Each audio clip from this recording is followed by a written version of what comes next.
Hello दोस्तों, आज की इस वीडियो में हम लोग सीक्वेंस एंड सीरीज़ के प्रीवियस ईयर क्वेश्चन जो कि आपके एनडीए में आए थे तो उनको सॉल्व करेंगे, देखेंगे कैसे करते हैं। ठीक है, तो ये आपका 2015 में आया था।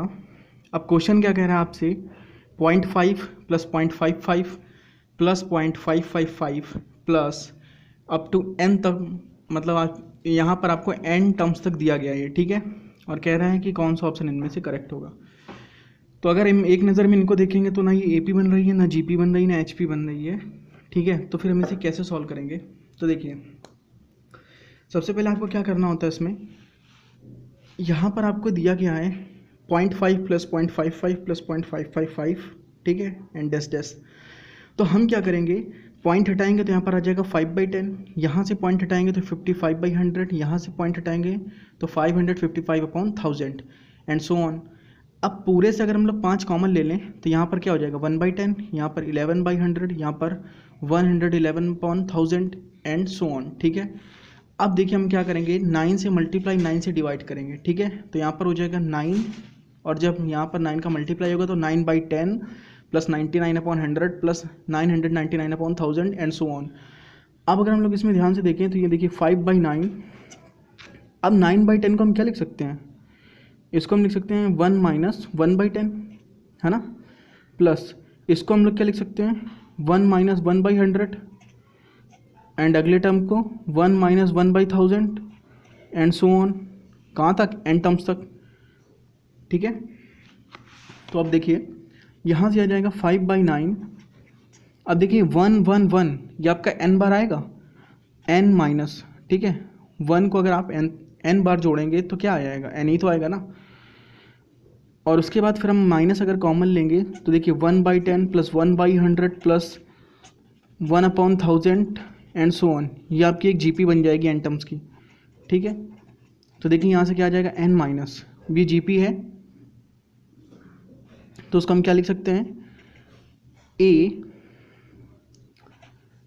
r की पावर, r यहाँ पर क्या है, ठीक है 1 माइनस, ठीक है, r की पावर n, r यहाँ पर 1/10 है तो ये हो जाएगा। ठीक है, अपॉन हो जाएगा आपका, अब देखिए यहाँ पर a की वैल्यू क्या है 1/10 है, ठीक, अपॉन में हो जाएगा 1 माइनस r, तो r क्या है 1/10, 1 माइनस 1/10 करेंगे तो 9/10। ठीक है, तो यहाँ से हम लोग का जो फाइनली आंसर आएगा 5/9, 9 n माइनस, अब देखिए 10 से 10 कैंसिल, मतलब हम लोग के पास आ जाएगा 1/9, 1 माइनस 1/10 की पावर n। ठीक है, तो यहाँ से अगर हम लोग देखेंगे तो हम लोग का थर्ड ऑप्शन करेक्ट हो जाएगा। ठीक है, थर्ड नहीं सॉरी फोर्थ, डी ऑप्शन आपका यहाँ से करेक्ट हो जाएगा क्योंकि 1/9 यहाँ पर है। ठीक है, तो इस तरीके से हम लोग इस क्वेश्चन को आराम से कर सकते थे। अब चलते हैं नेक्स्ट क्वेश्चन की ओर। देखिए नेक्स्ट क्वेश्चन में आपसे कह रहा है, ये आपका 2012 में आया था, the geometric mean and harmonic mean of two non negative observation are 10 and 8 respectively.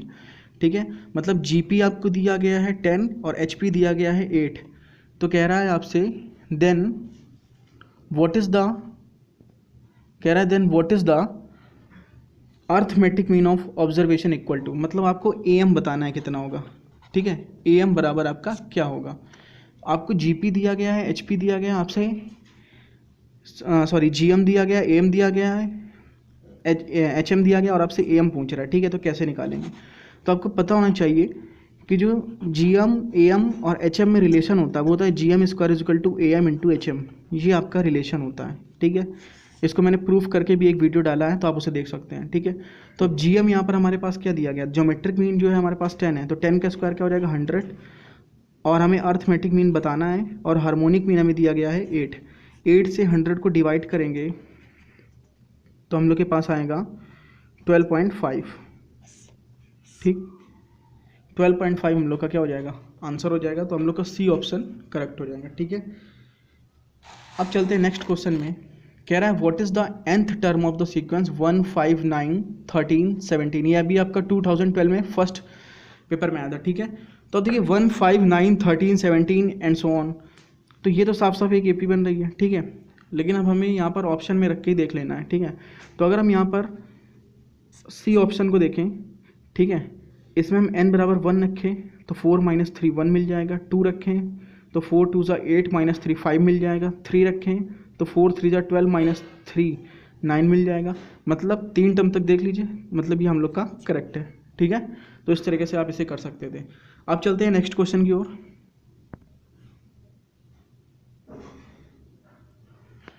ठीक है, यहाँ पर ये जो क्वेश्चन हमें दिया गया है इसमें हमसे कह रहा है 1 + 3 की पावर -1/2, ठीक है, +3 + 1/3√3 प्लस एंड सो ऑन। अब हमसे कह रहा है ये AP में है, GP में है, HP में है, या इनमें से कोई सीरीज़ नहीं बन रही है। तो अगर आप ध्यान से देखेंगे तो इसे हम लिख सकते हैं 1 + 1/√3 + 3 + 1/3√3। अब यहाँ पर अगर आप देखें तो नहीं, ये AP तो बन ही नहीं रही किसी भी हालत में। ठीक है, GP के लिए आप चेक कर सकते हैं कि इस वाले टर्म का स्क्वायर इन दोनों के मल्टीप्लाई के इक्वल है, तो 1/√3 का स्क्वायर होगा 1/3 और 3 × 1 का मल्टीप्लाई 3 इक्वल नहीं है। इसका मतलब ये ना AP बन रही ना GP बन रही है। HP के लिए आप और चेक कर सकते हैं कि बीच वाला जो टर्म है, ठीक है, 1/√3 ये इक्वल होना चाहिए आपका 2 टाइम्स ऑफ 1 × 3, मतलब आ जाएगा 3/1 + 3 के। तो ये भी नहीं आ रहा है। इसका मतलब ये ना AP है, ना GP है, ना HP है। तो ये यहाँ पर आपका D ऑप्शन करेक्ट हो जाएगा। मतलब ये कोई भी सीरीज़ नहीं बन रही है। ठीक है, अब चलते हैं हम लोग नेक्स्ट क्वेश्चन पर। इसमें देखिए क्या कह रहा है आपसे, कह रहा है PQR R इन AP, PQR AP में है एज वेल एज GP, और ये GP में भी है। Then which of the following is correct, तब इनमें से कौन सा ऑप्शन करेक्ट होगा। तो हमेशा ध्यान रखिए कि जब भी कोई 3 टर्म्स AP में भी हों, GP में भी हों, तो हमेशा वो तीनों टर्म्स आपस में बराबर होते हैं। मतलब P = Q = R होगा। तो फर्स्ट ऑप्शन करेक्ट हो जाएगा। इसे आप प्रूव भी कर सकते हैं। देखिए कैसे, अगर आपसे कह रहा है कि PQR AP में है, ठीक है, तो देखिए PQR ये अगर आपके AP में है, ठीक है, तो हम क्या कर सकते हैं यहाँ पर हम लिख सकते हैं 2Q = P + R।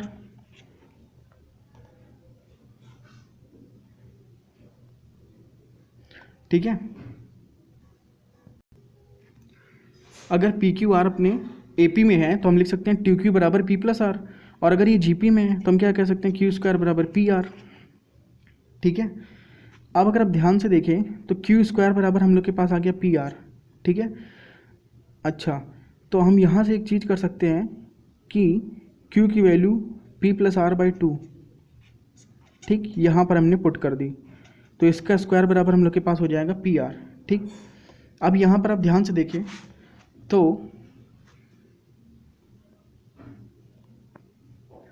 तो हम लोग के पास यहाँ पर दिया गया था, ठीक है, कि ये AP में है, तो हमने क्या कर लिया, कंडीशन लगा दी 2Q = P + R, और फिर ये GP में भी है तो Q² = PR। अब Q की वैल्यू यहाँ से अगर हम निकालें तो P + R/2 आएगी, तो हमने यहाँ रख दिया। अब जब हम स्क्वायर करेंगे तो यहाँ पर आ जाएगा P + R का होल स्क्वायर = 4PR। ठीक है, तो यहाँ से आपके पास आ जाएगा P + R का होल स्क्वायर। जब हम ब्रेक करेंगे तो आएगा P² + R² + 2PR = 4PR। ठीक, तो जब इसे सॉल्व करेंगे तो हम लोग के पास आ जाएगा P - R का होल स्क्वायर = 0। तो यहाँ से आ जाएगा हम लोग के पास P = R। अगर P = R है, ठीक है, और अगर हम यहाँ रख दें P = R, तो 2R = 2Q हो जाएगा, तो Q = PR आ जाएगा। इस तरीके से हम कह सकते हैं कि P = R क्या, Q = R क्या, तो P = Q = R होगा। ठीक है, तो वही चीज़ मैंने आपको पहले बताई थी कि P = Q = R होगा। ठीक है।